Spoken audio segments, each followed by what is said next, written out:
L'any 2007 va explotar la bombolla immobiliària.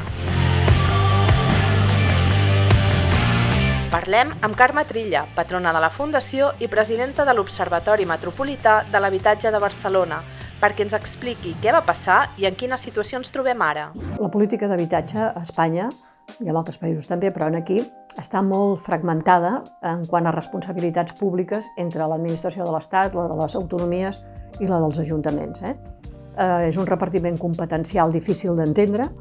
En part, es podria dir que la competència exclusiva en matèria d'habitatge és de la Generalitat de Catalunya, així està escrit a l'Estatut i també diguem-ne a la Constitució, és de les comunitats autònomes, però aquesta és una veritat a mitges, perquè les comunitats autònomes, en aquest cas la Generalitat, per dur a terme la seva política d'habitatge, que la pot dur a terme, pot dissenyar la seva política d'habitatge, disposa d'uns recursos que li venen de l'administració de l'Estat. L'Estat es reserva uns recursos per distribuir-los entre les comunitats autònomes perquè la política d'habitatge sigui relativament homogènia en tot el territori estatal.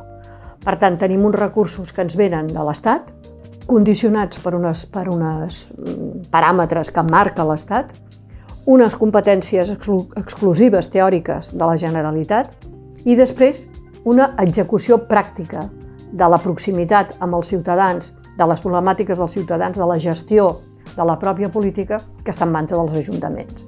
Esclar, això dificulta molt la implementació de les polítiques, la decisió de quines han de ser les polítiques i, efectivament, això necessitaria una coordinació molt més gran de la que hi ha.